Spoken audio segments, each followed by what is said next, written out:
Lord. Hallelujah. Purihin ang Panginoon sa araw na ito. Amen. Magandang umaga po sa Amerika, kay Kuya Bong. At magandang gabi din po dyan sa atin, sa Pilipinas. Mga kapatid, palakpakan po natin ang ating buhay na Diyos. Siya ang tagapagsalita natin ngayon. At ako lang po ay nagpapagamit sa Kanya sa nais niyang iparating sa bawat isa sa atin.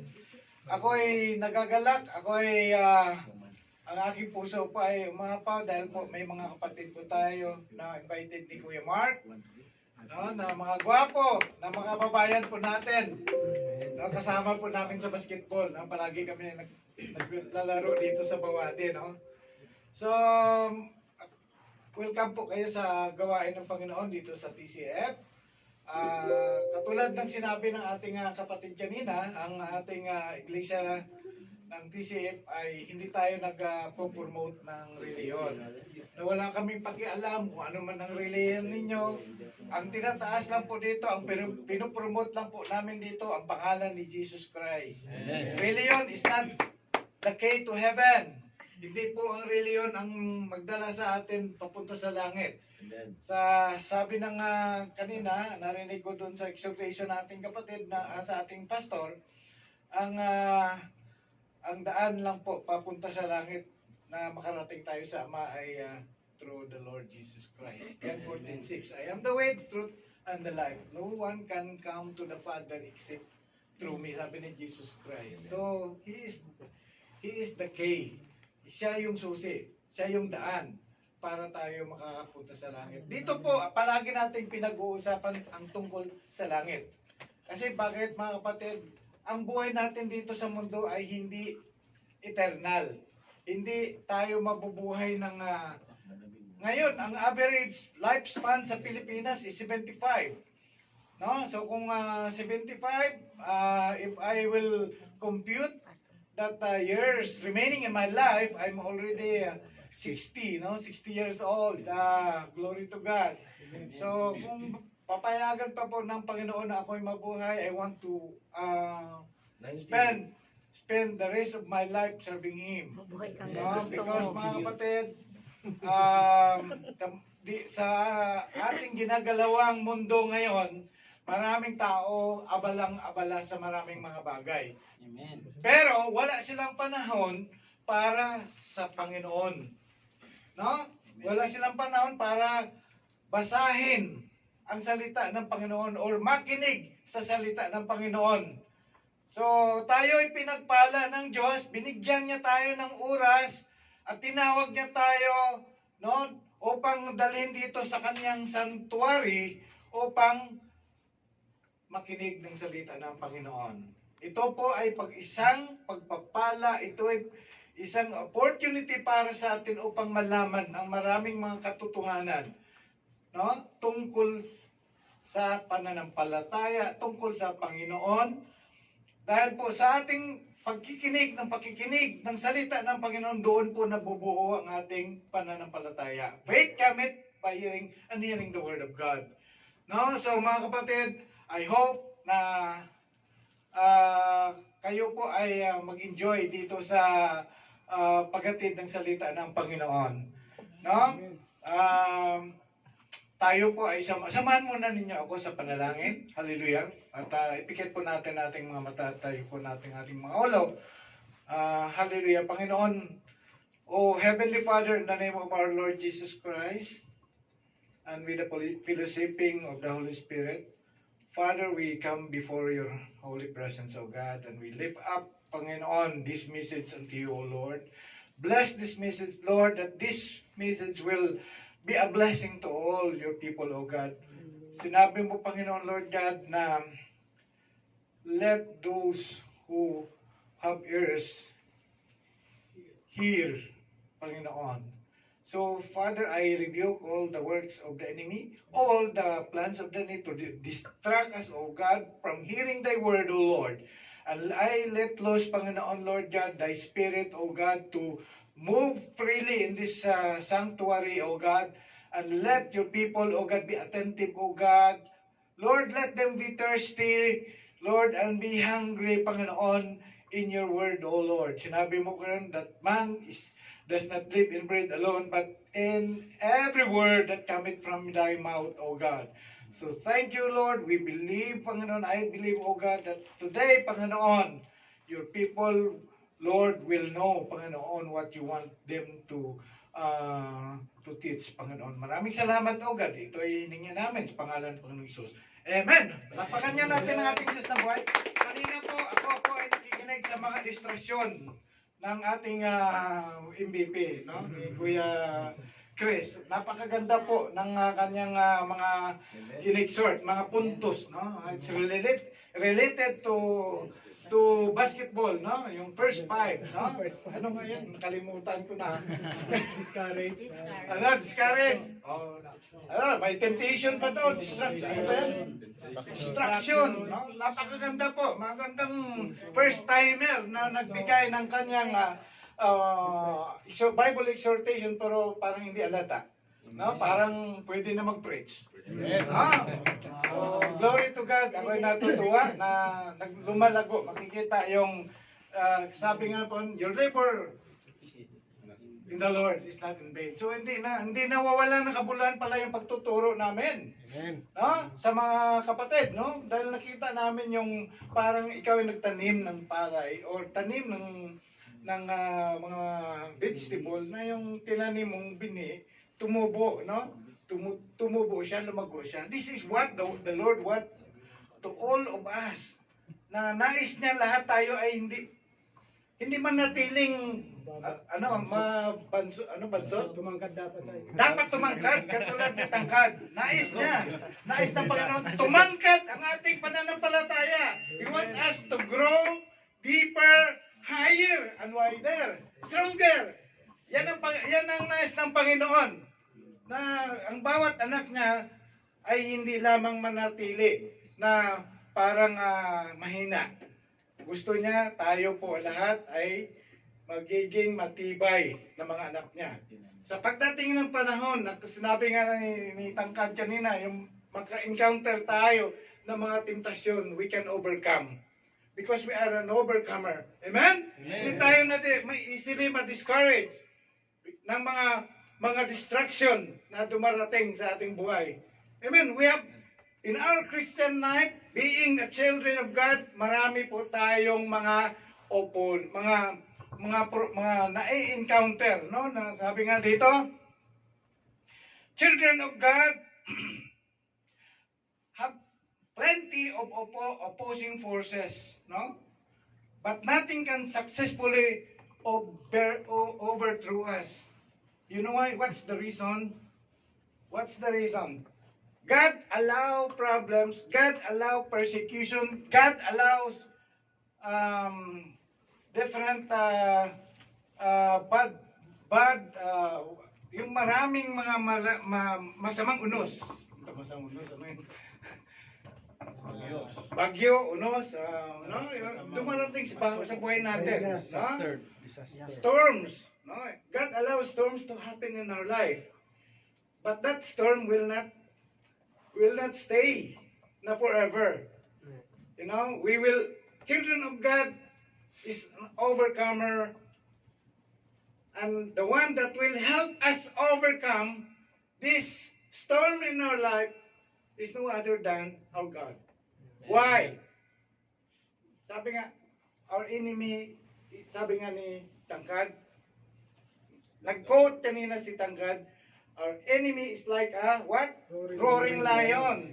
Nag-antay lang ang ating kalaban ng pagkakataon kung saan siya papasok. Ipapasok niya ang temptasyon para tayo magkasala. No? Ipapasok niya discouragement. Di ba? Ipapasok niya ang distraction. Di ba? Lilituhin niya tayo, dadayain niya tayo. Di ba? Sa panahon natin ngayon, in this present age, a lot of tools the enemy is using, especially the social media. Kikita mo, may panda, Oh, manalo ka ng 4,000. Oh, click, share it. Nag-share ka naman. Hindi mo alam pala eh. At least hindi ako, Phishing tools hindi pala ako yun. nag-share sa group. No? Kasi, ay, baka manalo ako dito, di ba? Nilalike ko lang. Hindi, sabi nga, hindi lahat ng kumikinang ginto. Kaya be wise. No? Sabi nga ni Pia Wurzbach, think before you click. No? Kaya maging mapanuri po tayo sa panahon ngayon. Ang Diablo, doble ang kayod niya para dayain ang mga tao. Pero tayo mga anak ng Diyos, sabi nga ni Tangkad kanina, Hosea 4:6, anong sabi doon? My people perish because they are lack of knowledge. So napaka-importante po ang knowledge. No? Napaka-importante na tayo ay mag-acquire ng knowledge. Not only knowledge in our career, no? Not only knowledge about this word, but you know, mga kapatid, we have to be knowledgeable enough to discern what the enemy is doing. No? So, mga kapatid, as children of God, we can overcome, no? Kasi ito ay palagi, last time, my topic is overcome. We can be a victorious because what? God is with us. Amen? And sabi nga, ano yung mga bagay na dumarating sa mga Kristiyano, sa mga anak ng Diyos na ito po yung sinasabi, no? Things that are against us as Christians. Number one, condemnation. No, we are this condemnation is used by Satan. No? Iko-condemn niya tayo, nadadayain niya tayo. So, sasabihin ni Satanas, kita mo nagkasala ka, di ba? Hindi ka nakarapat dapat. No? Yan ang kasinungalingan ni Satanas. Kita mo, nagkasala ka. So, hindi ka na mahal ng Diyos. Di ba? Ngayon, yan condemnation. Only the spirit of Satan are condemning the children of God. No? Next, yung sinful nature natin. Number 3, yung sin pala, yung sin, pangalawa kasalanan, no? Yung number 4, suffering. Yung suffering na yan, yung binabanggit natin, yung mga trials natin na naranasan sa mundong ito, no? Yan yun. So, being, whether you are a believer, whether you are a Christian or not a Christian, you will face problem. The only difference when Christians encounter problems, they are full of hope. Tingnan po natin yung mga walang Kristo sa kanilang buhay. Pag dumating yung matinding pagsubok sa buhay nila, anong solusyon nila? May mga makita po natin na tumatalon, no? Sa mataas na building nagpapakamatay. But Christians don't do that anymore. Because they know that they have God who is with them.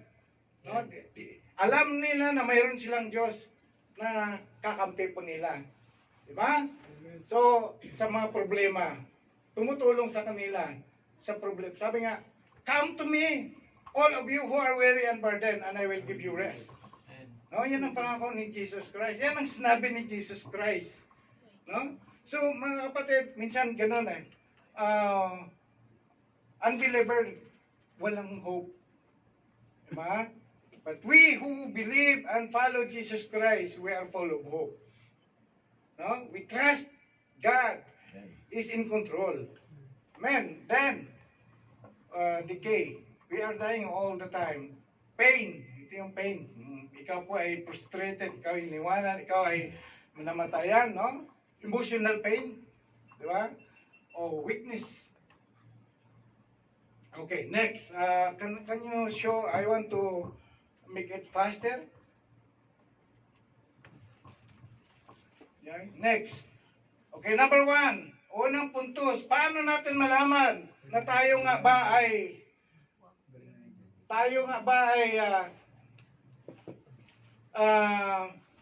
sinasamahan ng Diyos? Na tayo po ay, how do we know that God is with us? Or God is for us? Paano natin malaman? So number one, ito po. God is for us because He has given us His Son. Okay. Alam po natin ang sinasabi ng John 3:16 na kung saan for God so loved the world that He gave His only begotten Son, that whosoever believe in Him shall not perish but have an everlasting life. No? Sabi doon sa Romans chapter 8 verse 32, He who did not spare His own Son but gave Him for us all, how will He not also along with Him graciously give us all things? Mahal tayo ng Panginoon, di ba? Mahal tayo ng Diyos. Hindi siya nag-atubiling ibigay ang kanyang bugtong na anak, no? Upang siya ang sasalo, upang siya magbayad ng kasalanan natin para hindi tayo parusahan. Di ba? So, surely this is sufficient proof that He loves us. Yung sinabi sa John 3:16. Ayan. For He had made Him who knew no sin to be sin for us. Nung siya ay pinako sa cross, no? Ang pinapako sa cross, nung panahon ng Roman Empire, sila po ay nahatulan dahil sila nagkasala. Pero si Jesus Christ, ano yung kasalanan niya? Wala siyang kasalanan. Binanggit mo, wala siyang kasalanan.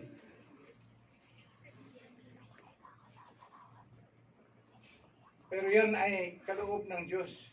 No? Kaloob ng Diyos. It's a will of God na ang kanya bugtong na anak ang siyang sasalo sa mga punishment na dapat tayo ang tatanggap ng mga punishment na yon. Yung ginawa niya sa krus ng Calvary ay hindi lang niya ginawa para sa mga tao na nabubuhay at that time, kundi para sa atin lahat. Ngayon. No? Ano sinabi doon? Sa 1 Peter chapter 2 verse 24, who His own self bear our sins in His own body. Oh. Dinala niya ang ating kasalanan doon nung siya ay pinako sa cross, di ba? On the tree, no?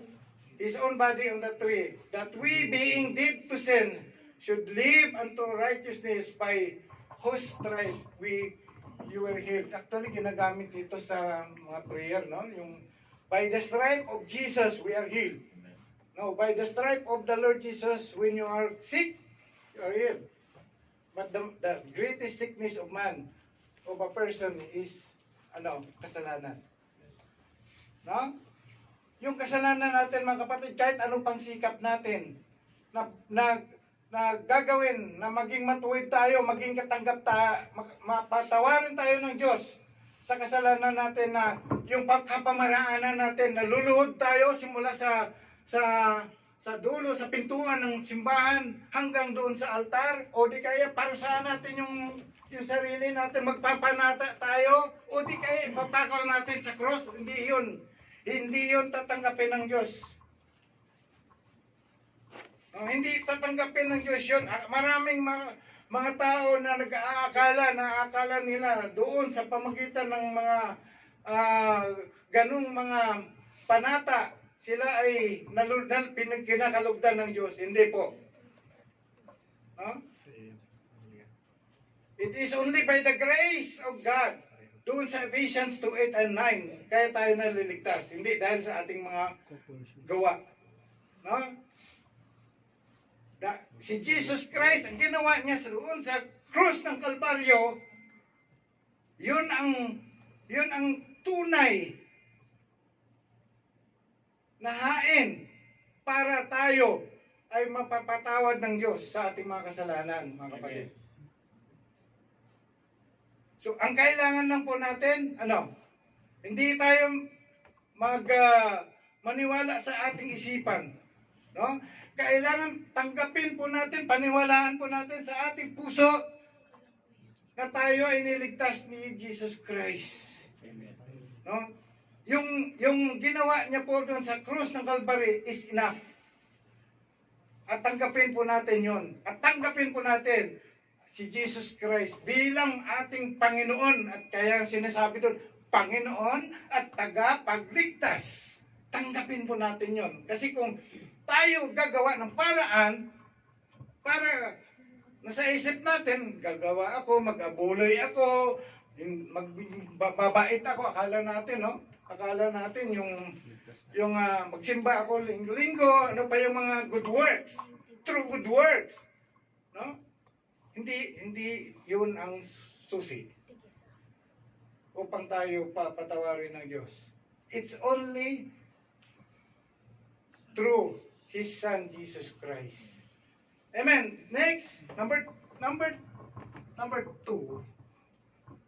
Sabi doon, God is for us because He has settled the question of our sin. Yun, diyan pa rin tayo.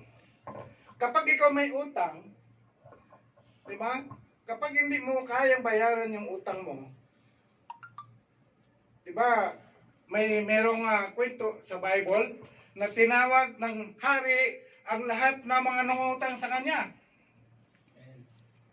At yung kanyang unang pinatawag ay yung ang may pinakamalaking utang. Diba sa parables na pag-aralan natin yung mga kapatid? No? Ang sabi ng hari, dahil hindi mo kayang bayaran itong utang mo na ito, ang iyong mga anak, ang iyong asawa, ang pamilya mo, anong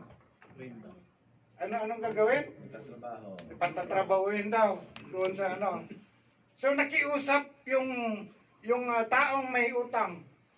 At dahil sa habag ng hari, pinatawad siya.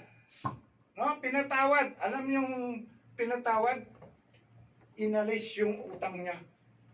Grabe yung ginawa ng hari na inalis yung utang niya. Pero ang nakakalungkot, yung tao na yon na kung saan may servant yun eh. May kapwa-servant siya na may utang sa kanya. Nung palabas na siya sa palasyo at nakita niya, siningil niya at hindi makabayad yung kapwa niya servant na hindi makabayad, ay binugbog niya. Diba? Sinaktan. Nakita ngayon ng isang servant din at nireport sa may-ari. Doon sa hari. Diba? Ngayon, anong ginawa ng hari? Pinarusahan siya. Ganon din tayo mga kapatid. Yan ay related doon sa utang. Utang, ito yung kasalanan. Kung tayo mga kapatid, pinapakita doon na ang pag-ibig, ang grasya ng Panginoon sa atin, ang habag ng Panginoon sa atin ay napakalaki. Diba? Sabi nga, if you confess, no, your sin, He is faithful and just to forgive you. O to forgive us. Ganun ang Panginoon, ganun ang kanyang karakter na pagdating sa forgiveness because He loved us. Mahal po tayo ng Panginoon. Huwag tayo maniwala kay Satanas. Ay, hindi ka na kayang mahalin ng Diyos kasi dahil sa laki ng utang mo. No? Dahil sa laki ng iyong kasalanan. Lahat ng kasalanan kayang patawarin ng Diyos. Alam niya ng Panginoon. Sabi dito, he that believe on Him is not condemned, but he that believe not is condemned already, because he had not believed in the name of the only begotten Son of God. So, kailangan po tayo maniwala. Binanggit ko yan kanina. Kailangan natin maniwala sa ginawa ni Kristo. No? At kailangan natin paniwalaan. Sabi doon sa John 5:24, Verily, verily, I say unto you, he that heareth my word, believeth on him that sent me. It's the God the Father who sent the Son. Had everlasting life, and shall not come into condemnation, but is passed from death unto life. That is the promise of God, no? So, yung kasalanan natin is settled. Kung sa nung pinako si Kristo sa kuan, bago siya nalagutan ng hininga, sumigaw siya titilistay. Ang ibig sabihin ng titilistay, bayad na. Bayad na, it is finished. Bayad na. No? Bayad na ang pagkautang ng mga anak ko. No, na mga anak ko na on the future, ako ay tanggapin bilang kanilang Panginoon na tagapagligtas. Bayad na ang kanilang pagkautang. Next. Number 3. God is for us because He has given us His Spirit. Okay, when we receive the Lord Jesus Christ as our personal Savior and Lord, the Spirit of God will indwell with us. Indwell, pananahanan tayo ng Kanyang banal na Espiritu.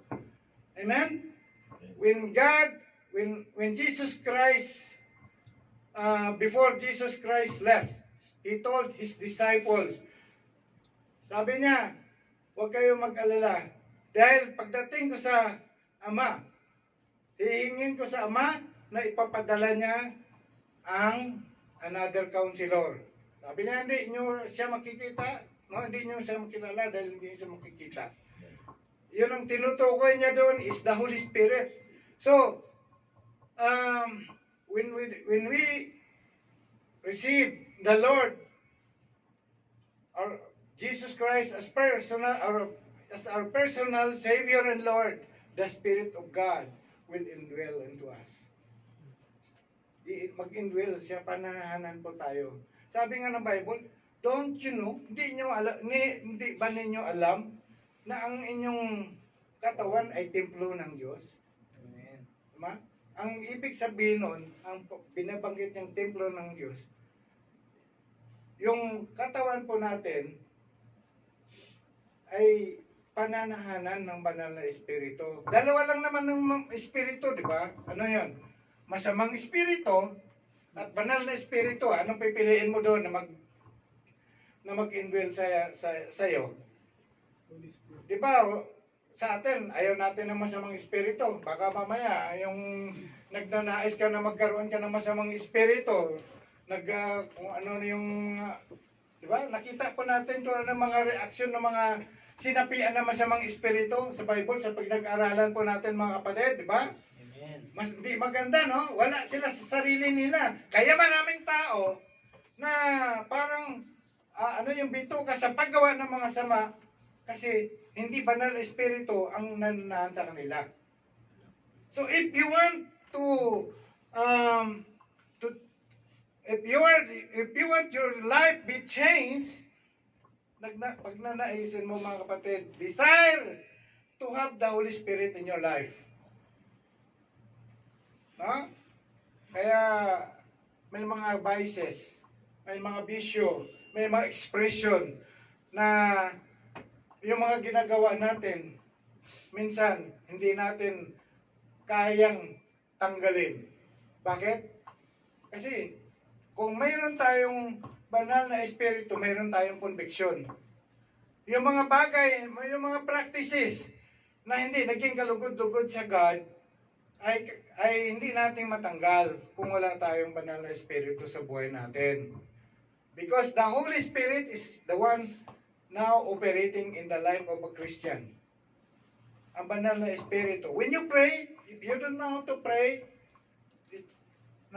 ask the Holy Spirit to help you.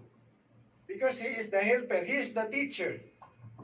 Siya po ang ating tagapag-alala. Sabi nga ni Jesus, He will remind you all the things that I have spoken unto you. It's the Holy Spirit. No? Sabi nga doon, He has come to indwell us. Doon sa verse 9 yan. Hindi ko nababasahin kasi gusto ko. That's why last night I requested in the TCF chat group that if you have time, sabi ko doon, basahin ninyo yung Romans chapter 8. No? Kasi we are basing the preaching of God in book of Romans. Number 2, sabi nga, He indwell us to give life. First Peter, diyan basahin. Ibigay ko naman yan mamaya, no? Itong PowerPoint para i-review ninyo. Number 3, His indwelling guarantees a resurrection. Magkaroon ba tayo ng resurrection? Yes.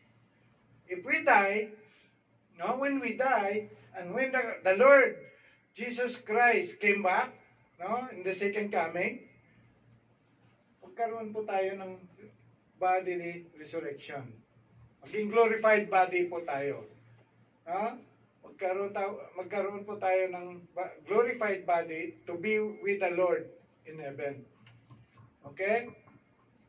Yung number 4, He is in us. Number 4, sandali. Balik mo muna. Okay. Saglit, bilisan ko lang na. Sige, balik mo. Number 3. He is in us to emancipate us. Huh? Number 5, He is our constant guide. Yan. So, di ba, palagi na, Lord, guide me. Di ba? Minsan gano'n ang prayer natin, but it is the Holy Spirit that will answer and help you, no? Guide. And number 5, He is our constant guide. And number 6, He doon mo na. 4. He gives us assurance that we really are the Lord. No? Yan may mga verses yan. Ha? Romans chapter 8 verse 16. Number 7, He indwells to us or He indwells us to be our helper. Yun yung binanggit ko kanina. So, doon na po tayo sa point number 4. Ano yung point number 3? God is with us because He let the Holy Spirit indwell in us. Give us the Holy Spirit. Amen? Number 4, we know that God is for us because He has adopted us into His family and has made us joint heirs with His Son. With the moment that we became children of God by accepting the Lord Jesus as our personal Savior and Lord, then we are already under the family of God. Amen? Sabi doon sa Romans chapter 8 verse 14 to 17, for those who are led by the Spirit of God are children of God. We are led by the Spirit of God. Amen? We are not led by the evil spirit. Amen? Hindi pwede na ikaw ay tumanggap kay God, you are still led by the evil spirit. Because the evil spirit, the plan of the objective of evil spirit to guide, to lead you is to destroy you. Amen? John chapter 10 verse 10, anong sabi doon? Oh. Sabi, ang magnanakaw ay naparito upang pumatay, ano yan? Manira. Di ba? Ano pa? But the Son of God came to give us life, and that life is an abundance. Kita mo? Yan naman ang plano ni Taning, di ba? Ang kalaban natin, sino? Si Taning. Siya yung adversary natin bilang mga anak ng Diyos. Diba? So,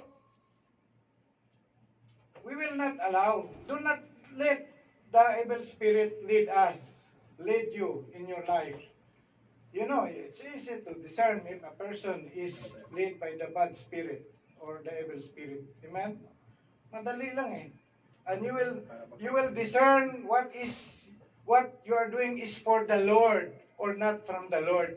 Madidiscern mo kung ang iyong ginagawa ay nasa Panginoon o hindi sa Panginoon. Ano ba? Nagnakaw ka. Do you think that is nasa Panginoon yan? Ang gawain na yan? Magsinungaling ka. Do you think na yan ay nasa Panginoon? Mag-backbite ka. O mag-chismis ka. Do you think sa Panginoon yan? O sa kanino yan? Siyempre, nasa kalaban. It is obvious. It is from the enemy. Amen? Hatred is not from God. Amen? But love is for God. Because our God is love, is the God of love. Amen?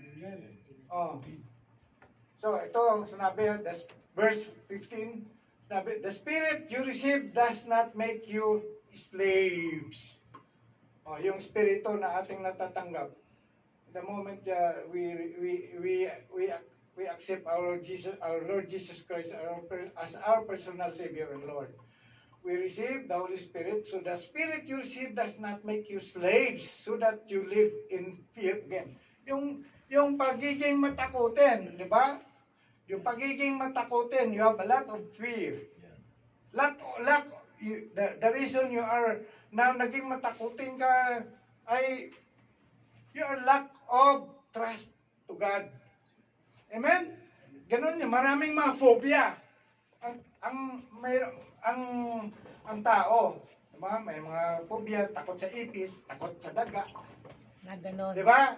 May ganun. Daga ako agad. Takot mag-boyfriend, takot mag-girlfriend. No? Kaya may mga tao na Mag-asawa. tumanda na naging old maid. Kasi takot meron akong tayong exhortation na narinig dito last Friday. God is enabling us, no? Because God is for us. God is with us. Amen? We cannot do that with our own effort. In our battle in life, mga kapatid, sa battle natin, sa buhay po natin, God allow us to experience difficult problems. Wala pa yung problema na yan na naranasan natin kaysa yung mga naranasan ng mga disciples. Amen. Diba? Yung mga disciples nung panahon nila ni Paul, nila ni Peter, John, lahat po yun ay nakaranas ng matinding persecution. Wala pa.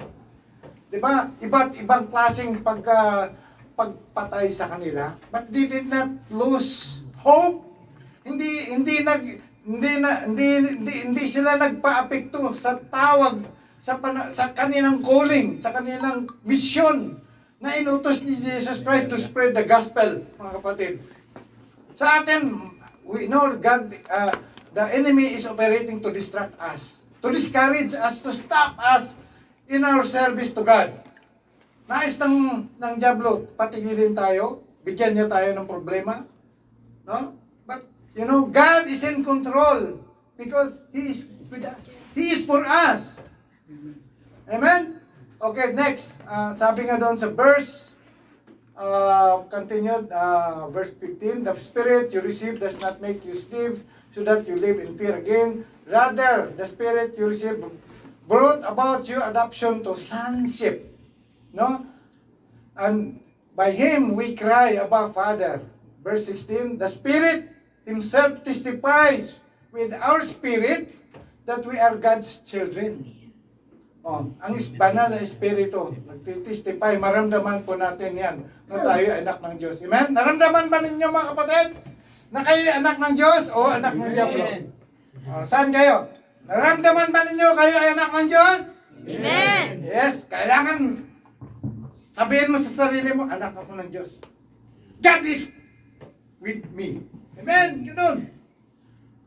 Ang Diyos ay nasa akin. Ang Diyos kakampi ko. And if God is with me, sabi mo, who can be against me? If God is with us, who can be against us? Ang ganda ng exhortation, ang kuwan niya ni no? Ano ba? Ngayon, ginagawa po natin, nangangalap tayo ng mga players, di ba? Tinitingnan natin kung sino yung mga magagaling, gusto natin, kakampi natin, di ba? Para tayo mananalo, di ba? No? Malakas. Kailangan ng malakas na kakampi. Kailangan malakas na kasama. Parang kilala ko yun. Tapos pag rated, nako, huwag nating tanggapin yung rated na yan kasi malalakas yan, di ba? Katulad ni Tangkad. Nako, si Tangkad, nako, lakas-lakas yan. Ganun. Si Duke. Si Duke, 3-pointers yan. Nandoon magkasama sila nako. Di ba?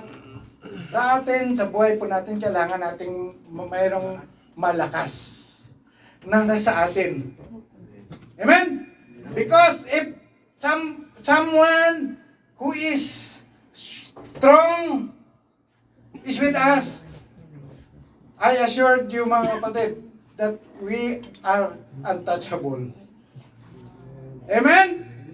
We are untouchable. The enemy Ang kalaban po natin ay hindi tayo kayang sirain. Because what? If God is with us, Who can be who can be against us? Amen? Do not be afraid of what a man can do for you. Sabi nga, sabi ni pwede niyang patayin ang flesh mo, ang katawan mo, ang body mo, but he cannot kill the soul. Amen? Next, ang ditong sinasabi, in verse 17, now, if we are children, binanggit dito, children of God, no? Then we are heirs of God, and co-heirs with Christ. Tayo po ay tagapagmana. Di ba? Gusto ba ninyong tagapagmana kayo, mga kapatid? Yes, gusto natin, no? Tayo po ay maging tagapagmana. No? Tayo po ay magmamana ng mga arerian doon sa langit. Amen? Sabi nga, do not store up treasure in earth where moth, no? Yung mga insects will destroy. But we have to store up treasure in heaven. Doon walang masisira doon kung doon ka nag-impok. Amen? Medyo matalinaga ang turo ng Panginoon. But you know, ano mang kagandang bagay na nakita natin dito sa mundo, wala yan. Wala yan doon sa mga magandang bahay. No eyes have seen, no ears have heard, for the things that God prepared for us there in heaven.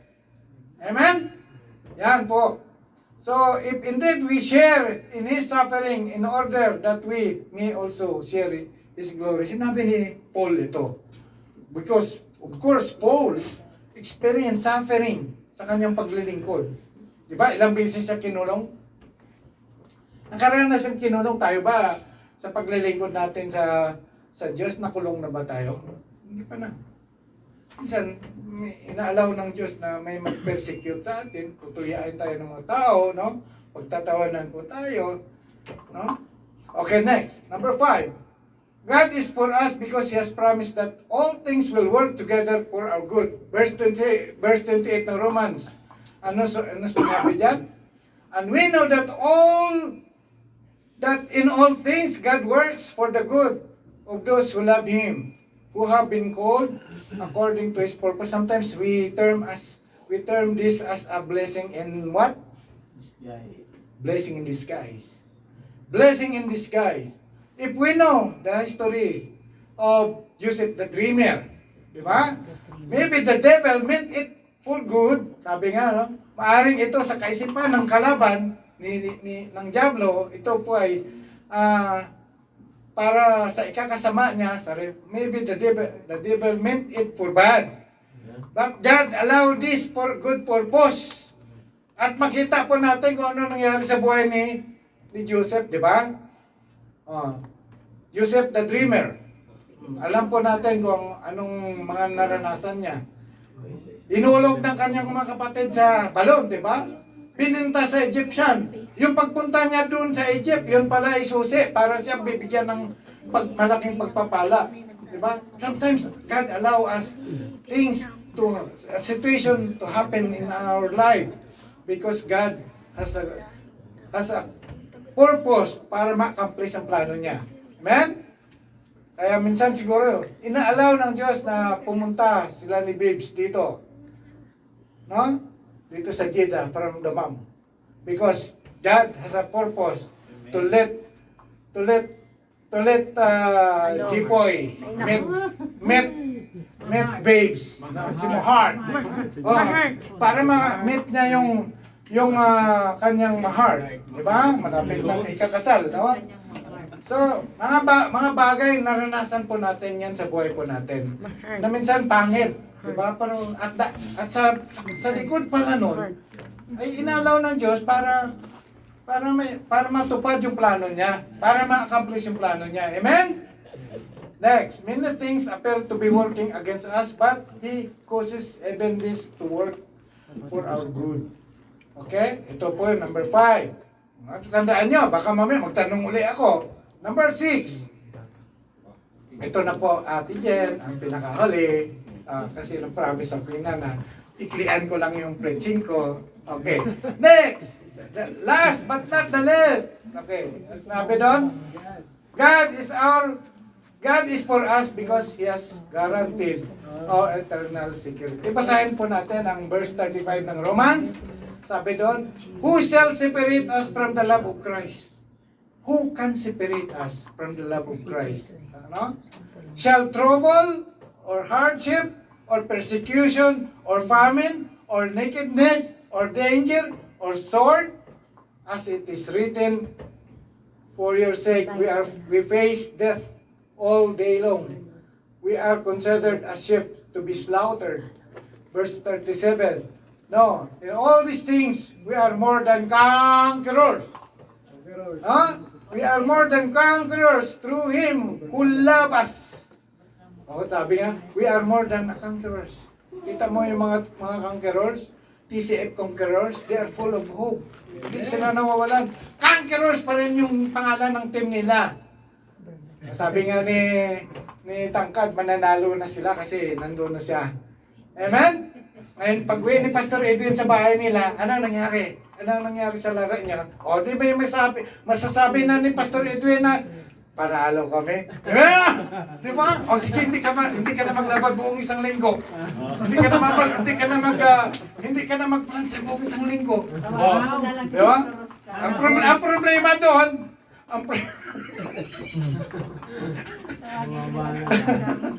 tatawagin daw sa Pastor Oscar para mag ano.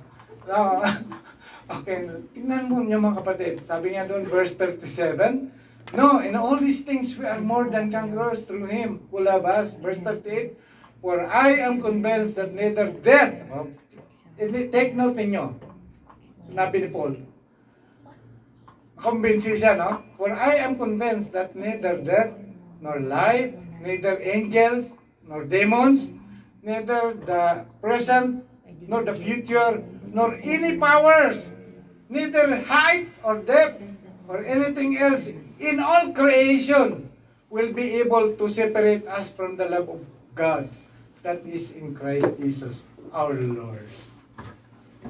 Amen. So, yan po. Yan ang malaman po natin na tayo ay ang Diyos ay kakampi natin. God is with us. Amen. And if God is with us, Who can be against us? who can be against us? No? Yan palagi ilagay natin sa puso natin. Ang tanong doon, kailangan siguruhin mo na you are connected with God. Amen. Yung kailangan siguruhin po natin na tayo ay connected kay God. We have relationship with God. And the relationship with God is not through religion. We know that. We are telling this always that religion, ito yung pamaraan ng tao to reach God. But for us, our only way to reach the presence of God is through our Lord Jesus Christ. Huh? Come near to God and God will come near to you. So be sure mga kapatid that we maintain our relationship with God. No? Establish first relationship with God so that you will be considered as heir or children of God, become child of God. And it will start only if you accept the Lord Jesus Christ from your heart as your personal Savior and Lord. Amen? So nais po ba natin na pagkaroon po ng guarantee na tayo po ay talagang kasama natin ng Diyos? Amen. Amen. Amen? Tandaan po natin, mas makapangyarihan ang Diyos na sinasamba natin kaysa Diyos ng sanlibutan na ito. Because He is the creator of all things. No? Ang Diyos na sinasamba natin, siya ang gumawa ng langit at ng lupa. And He is the God of love who loves us. He created us according to His Like. image. So, I hope na meron kayong napulot dito sa mensahe ng Panginoon. Amen. Hindi ako magtanong ngayon. Oh. Kasi gusto kong susuriin kasi Overtime. kung talagang baka mamaya nagsalita lang ko dito, wala palang naunawaan, wala palang naintindihan. Just give me one. Sonship. Just give me one proof that God is with us. Anybody? God is with us because Oh, kuya. He adopted us as children in His family.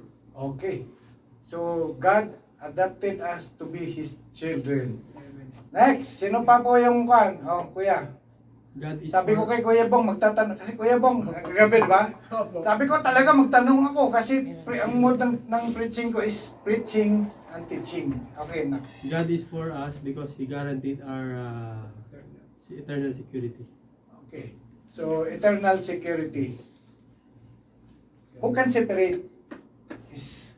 Is anybody or anything can separate us from the love of God? Ate Gine. Mayroon bang bagay na makapaghiwalay sa pag-ibig ng Diyos sa atin? Wala. Di ba? Wala. No? Very good. Very good. Next. Sino kaya? Sino kaya tanungin ko? Okay. Ano na lang? Sige, volunteer na lang. Ano pa yun? Anim yun, ha? Anim yung puntos na binanggit ko. Ano pa yung ibang...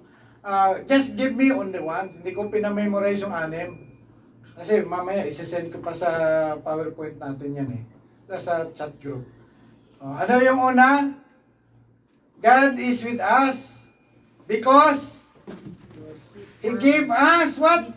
His Son. Okay. Yung pangalawa. God is with us because He gave us. Ano yung nag-i-indwell sa atin? Holy Holy Spirit. Spirit.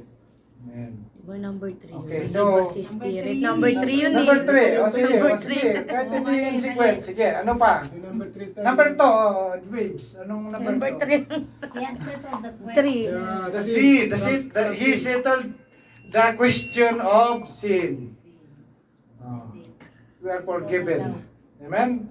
We are already a forgiven people of God. God, Ano pa? working all for good. Yan. Buti na lang na tandaan ng aming kapatid. Sige na. Samahan na ninyo ako sa panalangin. At i-close na po natin Kasagot pa, adopted as His sermon ng family. Panginoon, ang preaching ng Panginoon. I hope na kayo po ay may natutunan. Baka dito po sa mga Zoomliner, baka gusto magsalita. At meron kayong... Number 4, we adopted as His family. kung wala na po, tayo ay mag-close na. Bilis naman. Amen. Hallelujah. Purihin ka, Panginoon. Sa oras na ito, kami ay lumalapit, Panginoon, na nagpagkumbaba sa iyong harapan. Oh, Holy Spirit, we acknowledge, oh God, that you are the God who teaches us today, Panginoon. Sinisilyuhan ko, Panginoon, ang mga narinig ng mga kapatid na mga aral, Panginoon, sa pamagitan ng dugo ng aming Panginoong Hesus na anumang gawin ng kalaban upang makalimutan nila ito, upang nakawin ang mga narinig ng mga kapatid ay hindi magtagumpay, Panginoon, Lord God. Maraming salamat, Panginoon, sa mga tainga na nakinig, Panginoon. Ang dalangin ko, Panginoon, na ito'y tandaan nila at ito'y, Lord, magamit din nila to strengthen their faith, Panginoon, Lord God. Lord, sa oras na ito, I don't know, oh God, the needs of your people, Panginoon, but you are the God who knows everything because you are the omniscient God. So, if anybody who is sick, Panginoon, or may mga kaibigan na nais nilang ipapapanalangin right now, Lord, I apply, Panginoon, the blood of Jesus Christ sa mga loved ones, Panginoon namin. Lord, lalo na yung brother-in-law ni Kuya Eli, Lord, na nagkaroon ng COVID-19, Panginoon, Lord God, na nasa critical situation. Father God, Lord, sinabi mo, Panginoon, Lord God, by faith, Panginoon, we are, Lord, sinabi mo, Panginoon, sa centurion, because of the faith of that centurion, Lord, ang kanyang servant ay gumaling. Panginoon, by faith, Panginoon, Lord God, that we have in our hearts, O God, we trust in you, O Lord, that you are still the God of today, Panginoon, that can heal, Panginoon, those people who are sick. So, we lift up unto you, O God, ang brother-in-law, Panginoon, ni Kuya Eli, Panginoon, na, Lord, iligtas mo siya sa sakit ng COVID-19, Panginoon. We applied all and also sprinkled the blood of Jesus Christ to all our loved ones there in the Philippines, Panginoon, na Lord, i-shield mo, Panginoon, sila sa kumakalat na virus, Panginoon, Lord God. We believe, O God, that Lord, we are your spiritual Israelite people, Panginoon, and Lord, whatever this pandemic, Panginoon, is doing, Panginoon, Lord God, in the lives of millions of people, Panginoon, around the world, Lord, you will spare our loved ones. You will spare our family, Panginoon, Lord God. And we pray, Father God, na ikaw, Panginoon, Lord God, ang kumilos, Panginoon, na ito'y tumigil na, Panginoon, ang pagkalat, Panginoon, ng virus na ito. We pray for the leaders, the kings, president of all of each country in the whole world, Panginoon, na bigyan mo, Panginoon, ng wisdom ang mga namumuno ng mga bansa, Panginoon, kung paano tugunin at upang, Lord, matapos na, Panginoon, ang pagkalat ng virus sa kanilang mga lugar, Panginoon, Lord God. Thank you so much for this place, Lord, ang Saudi Arabia, Panginoon, that you planted us here. Thank you so much na kami, Panginoon, ay, Lord, gumanda na, Panginoon, ang handle, Panginoon, ng COVID-19 sa lugar na ito. We continue, Panginoon, to pray na totally ito ay ma-zero out, Panginoon, Lord God.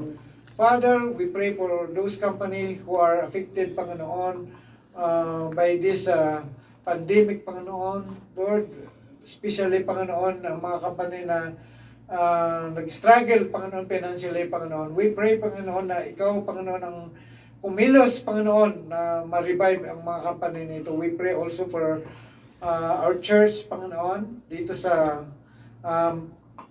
TCF, that you will continue, Lord, to use this church to spread the gospel, Panginoon, to reach out people, Panginoon, who are in need, Panginoon, Lord God. I pray for my pastor, Panginoon, Pastor Edwin, our head pastor. Give him wisdom, Panginoon, Lord God, na mapamunuan ang iglesyang ito. Lord, magiging, I claim, Lord, na ang iglesyang ito, Panginoon, you will increase, Panginoon, our numbers, Panginoon, Lord God. I pray, Panginoon, in the name of Jesus Christ, that you will bless, Panginoon, itong project namin, Panginoon, sport evangelism, O God.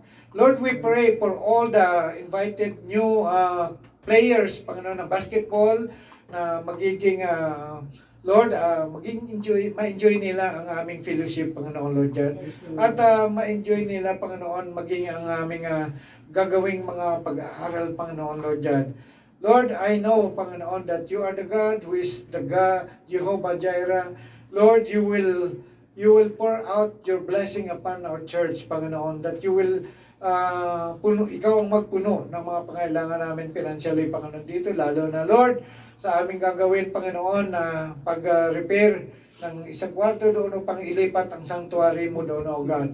Father, you are the God who will touch, Panginoon, our brethren who will do the construction work, at ito'y pamunuan ng aming mabait, Panginoon, masipag na kapatid na si Kuya Eli, O God. Ikaw, Panginoon, ang magbigay, Panginoon, sa kanila ng servant heart, Panginoon, na that they will serve you, Panginoon, with gladness in their heart, O God. Thank you, Lord. Thank you, Jesus. In Jesus' name we pray. Amen.